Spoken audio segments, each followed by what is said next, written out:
Pancasila. Belajar bergerak berbagi untuk negeri, kita menjalin kolaborasi. Belajar bergerak berbagi untuk negeri, demi bakti pada Ibu Pertiwi.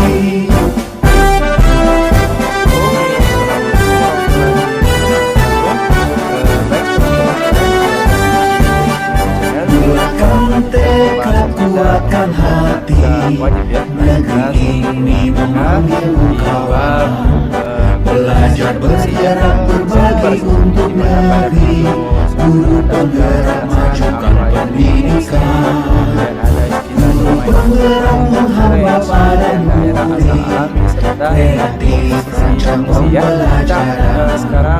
Hargai potensi, tingkatkan prestasi, lahirkan profil pelajar Pancasila. Belajar bergerak berbagi untuk negeri, kita menjalin kolaborasi. Belajar bergerak berbagi untuk negeri, demi bakti pada Ibu Pertiwi. Belajar bergerak berbagi untuk negeri, kita menjalin kolaborasi. Belajar bergerak berbagi untuk negeri, demi bakti pada Ibu Pertiwi. Demi bakti pada Ibu Pertiwi. Seperti yang kita sampaikan tadi, pagi pergi ke sekolah, sorenya pulang ke rumah ya. Jadi ada kebalikan gitu ya. Maka semua yang berkebalikan itu bisa dikatakan sebagai inverse gitu ya. Nah, kalau inverse sendiri adalah kebalikan, maka inverse fungsi itu apa?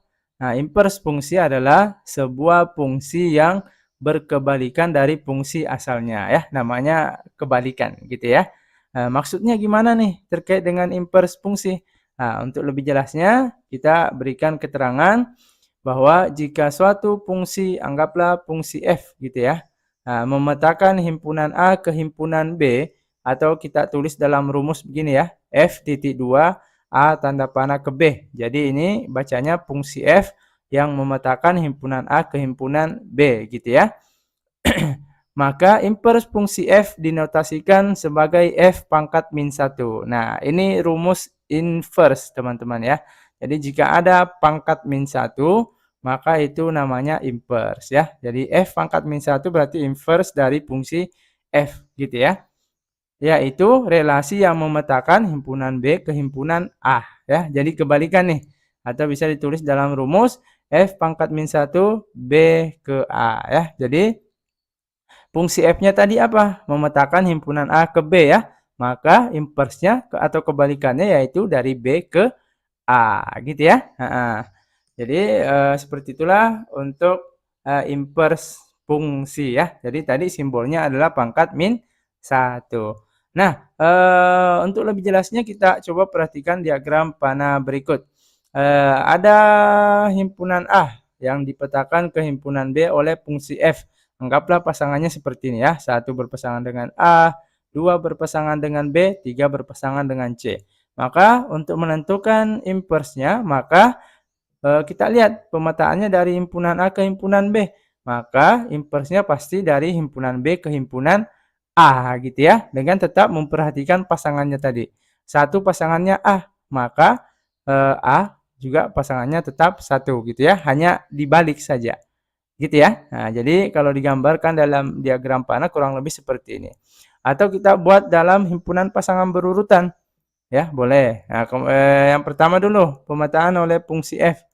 Yaitu pasangannya yaitu ada 1 dengan A gitu ya. Kita tulis 1, A. Kemudian 2, B.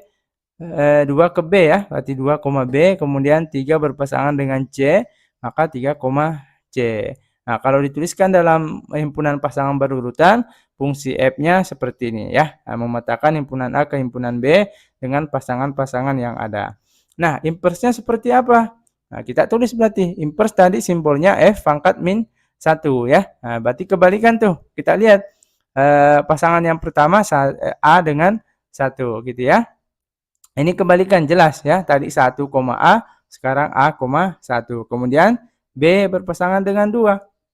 Berarti B, 2. Kemudian yang C berpasangan dengan 3 ya. Jadi dilihat di sini dari pasangan berurutan fungsi F, 1A menjadi A, 1, 2B menjadi B, 2, 3C menjadi C, 3.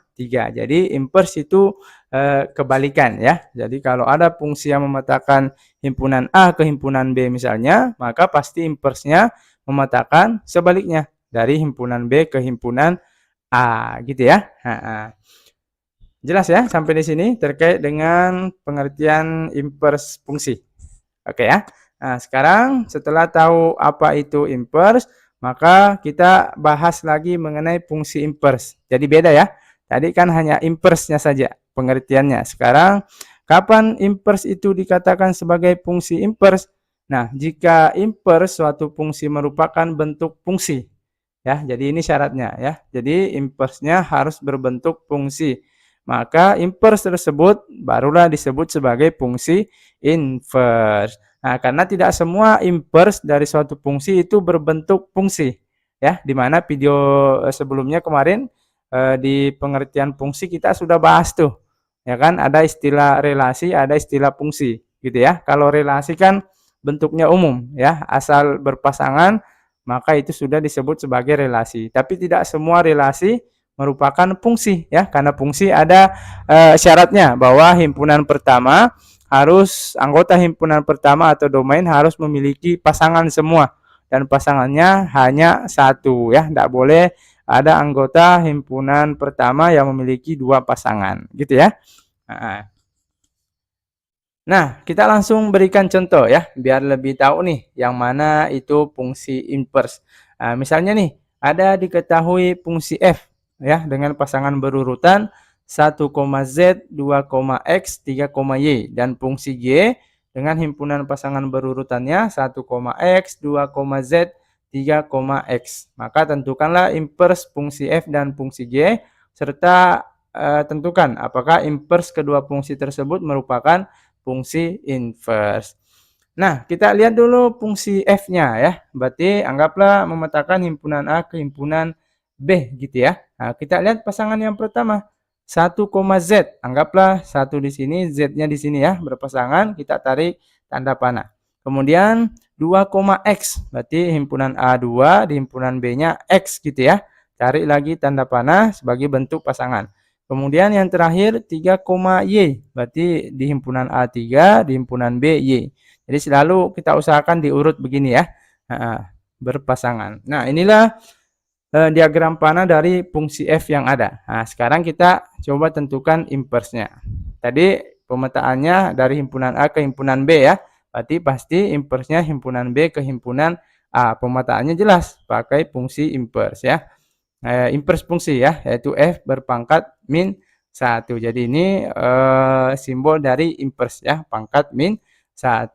Nah, kita lihat pasangannya seperti apa. Jadi tetap ya, kita lihat di fungsinya tadi, fungsi F-nya 2 berpasangan dengan X, sehingga X di sini juga harus berpasangan dengan 2. Maka kita tarik garis gitu ya. Kemudian Y kita lihat di fungsi F tadi pasangannya itu 3. Karena 3 berpasangan dengan Y, maka di sini Y tetap berpasangan dengan 3. Yang terakhir Z. Z kita lihat, oh pasangannya dengan 1. Berarti Z itu pasangannya dengan 1. Gitu ya. Nah, kemudian kita langsung kerjakan yang fungsi G-nya dulu ya. Nanti sekalian kita analisis inverse dari kedua fungsi ini merupakan fungsi inverse atau bukan. Nah, dilihat dari fungsi G di sini, anggaplah juga memetakan himpunan A ke himpunan B gitu ya. Nah, kita lihat pasangan yang pertama 1, X. Berarti di himpunan A1, di himpunan B X gitu ya. Tarik tanda panah sebagai bentuk pasangan. Kemudian 2, Z. Berarti di himpunan A2, di himpunan B Z. Tarik juga tanda panah. Yang terakhir 3, X. Berarti di sini 3 tetap berpasangan, X-nya tetap sama ya. Nah, kalau digambarkan dalam diagram panah kurang lebih seperti inilah fungsi G ya, pemetaan oleh fungsi G. Nah, sekarang kita tentukan inversnya. Dari himpunan A ke himpunan B, maka inversnya adalah himpunan B ke himpunan A ya, dipetakan oleh G pangkat min 1 atau invers dari fungsi G. Kita lihat pasangan X nih. Oh, di sini X ada dua pasangannya. Yang pertama 1, berarti X berpasangan dengan 1 dan juga berpasangan dengan 3 gitu ya. Kemudian yang Z pasangannya di sini 2, berarti tetap 2. Nah, setelah kita tentukan inversnya masing-masing dalam diagram panah, sekarang kita analisis nih ya untuk fungsi F dulu ya. Inversnya yaitu F pangkat min 1, himpunan pasangannya mana nih? X dengan 2 ya, berarti X, 2, kemudian Y dengan 3, berarti Y, 3, dan terakhir Z dengan 1, berarti Z, 1. Nah, sekarang kita perhatikan inverse dari fungsi F ini. Perhatikan pemasangan anggotanya ya. B di sini sebagai domain daerah asal. Semua anggota domainnya himpunan pertama ini punya pasangan ya, dan semua pasangannya satu-satu ya. Berarti ini dikatakan sebagai fungsi ya, memenuhi syarat sebagai fungsi. Nah, kemarin kita sudah bahas juga tuh mengenai fungsi injektif, bijektif dan surjektif ya. Nah, jadi ini juga termasuk fungsi surjektif karena berorientasi satu-satu gitu ya. Jadi setiap anggota baik himpunan A dengan himpunan B berpasangan yang berbeda ya. Nah, sehingga kita katakan karena inverse dari fungsi B ini merupakan fungsi, maka inilah dikenal sebagai fungsi inverse gitu ya. Nah, kemudian yang fungsi G, kita lihat inverse dari fungsi G di sini sudah ada juga. Nah, kita buat dulu dalam himpunan pasangan berurutan. Yang pertama X berpasangan dengan 1 ya, berarti X, 1, dan juga X berpasangan lagi dengan 3, maka X, 3. Kemudian yang terakhir Z berpasangan dengan 2. Nah, itulah himpunan pasangan berurutannya. Tapi kita lihat ternyata dari diagram panah yang ada di sini anggota himpunan pertama atau domainnya yaitu himpunan B. Di sini ada X ya, yang mana X di sini memiliki dua pasangan, sehingga ini tidak memenuhi syarat untuk dikatakan sebagai suatu fungsi ya.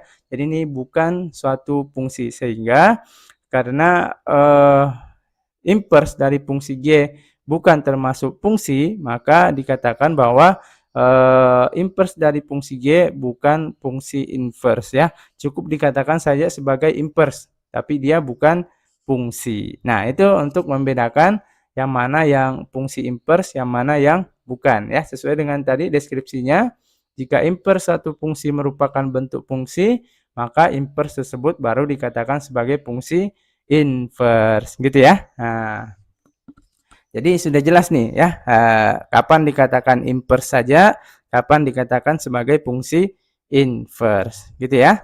Nah, seperti biasa di akhir penjelasan materi kita selalu berikan latihan soal ya untuk mempermantap pemahaman terkait dengan materi yang ada. Nah, di sini ada satu contoh soal, latihan soal ya, sebagaimana dengan contoh soal yang sudah kita bahas tadi.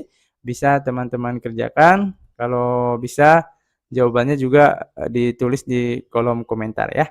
Oke, demikian yang bisa kita bahas terkait dengan pengertian ya, inverse suatu fungsi dan kapan dikatakan sebagai fungsi inverse. Untuk pembahasan lainnya nantikan di video selanjutnya. Semoga bermanfaat dan bisa dipahami. Tetap semangat dan selalu berprestasi.